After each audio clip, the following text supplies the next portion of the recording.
kita kembali ke spiritual. Nah, kalau di dalam sini siapa sih sebenarnya kita, atau siapa sih sebenarnya yang ada di dalam diri kita? Karena ini kan wadah atau kulit. Nah, sejatinya diri kita itu siapa?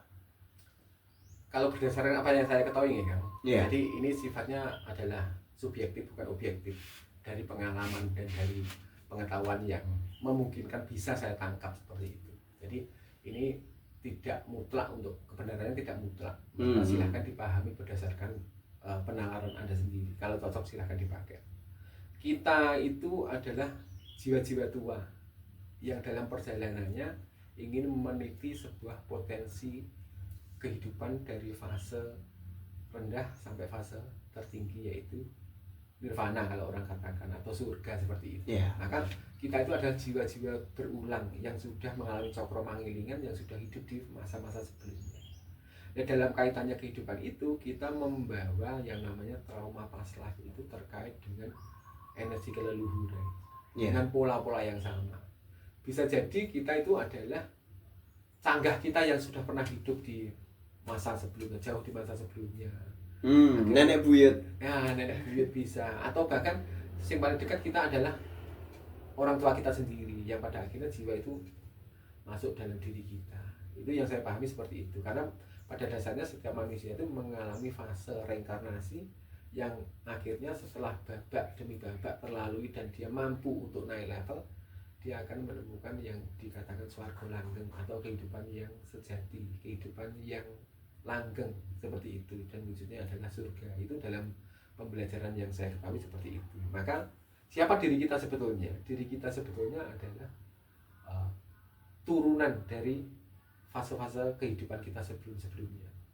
Oke. Yang memungkinkan bisa jadi kita itu adalah ruh di dalam diri kita itu adalah ruh orang-orang yang sudah pernah melalui kehidupan-kehidupan sebelumnya. Maka ada dikatakan, kenapa dikatakan kita itu manitis, atau kita itu kok mirip karo mbahe. Kita itu ada identik dengan leluhur-leluhur kita dulu, karena memang setiap fase perjalanan itu meninggalkan DNA seperti itu.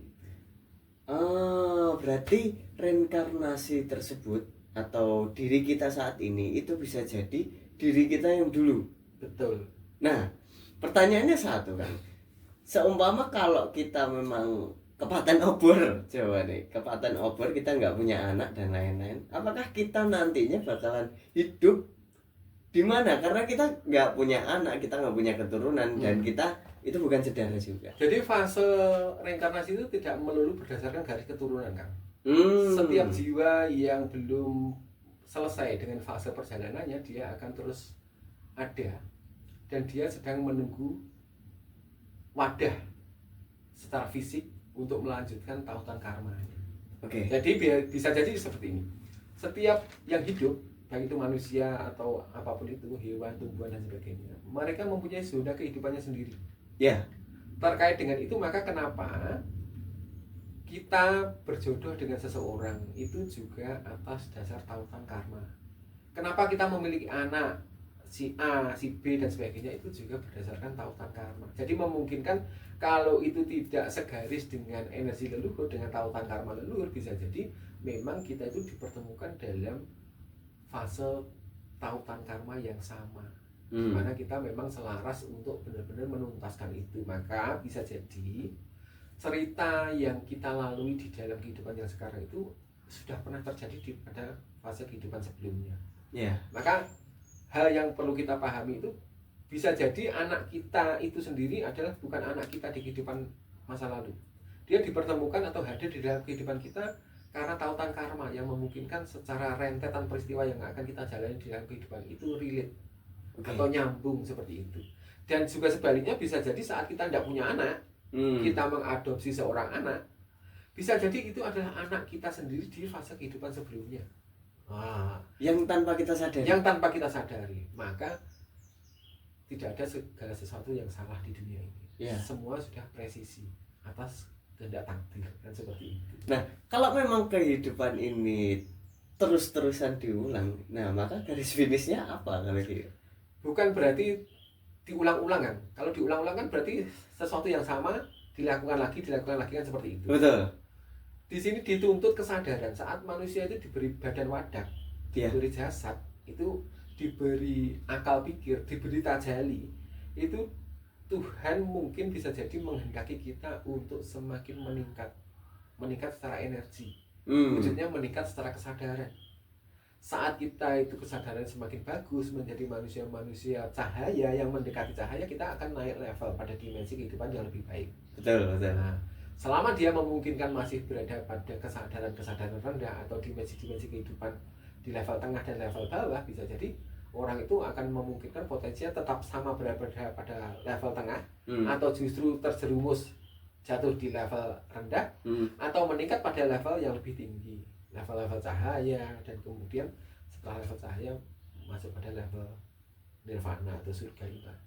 Oh, berarti step-stepnya leveling kayak gitu. Betul. Maka saat kita mengetahui atau mengenali blueprint kita, itulah memungkinkan itu sebagai petunjuk atau rambu-rambu untuk kita bisa meningkatkan kualitas kehidupan dengan tingkat kesadaran yang lebih baik, yang pada akhirnya di kehidupan berikutnya kita akan bisa mencapai level yang lebih tinggi, dan seperti itu. Yang lebih tinggi lagi. Oke. Nah, mungkin nantinya ini bakalan next video bahasanya semakin asik, karena itu ada levelingnya kan, dasar-dasarnya. Nah, ini ada yang titip pertanyaan juga mengenai tentang keberlimpahan. Cara mengakses kunci kesuksesan gimana, Kang? Kalau dalam pemahaman saya, kesuksesan itu tidak ada kuncinya, Kang. Kalau kita ngomong kunci berarti ada rumusan, iya, betul, yang bisa diterapkan, lalu potensi indikasi kesuksesannya pasti mencapai level tinggi, minimal 80%. Tetapi pada kenyataan dalam kesadaran apa yang saya ketahui, kesuksesan itu tidak ada kuncinya. Taruhlah ada guru pembimbing, atau ada mentor yang mengajarkan tentang kelimpahan. Kita pastikan bahwa dari audien atau dari murid yang mengikuti kelas mereka, taruhlah misalnya 100 orang, itu pasti yang relate atau yang bisa memberdayakan atas potensi dari narasi ilmu atau kunci itu tadi, pasti hanya bisa dihitung jari, kan? Itu. Bagi pemahaman saya berdasarkan kesadaran saya, kembali lagi pada apa yang menjadi pakem orang Jawa, bahwa jodoh mati rezeki neng tangan Gusti. Iya. Tetapi harus dipahami, itu bukan berarti kita itu terus mutlak, terus butuhnya pasrah bongkoan, tidak melakukan apa-apa, kan tidak. Seperti itu.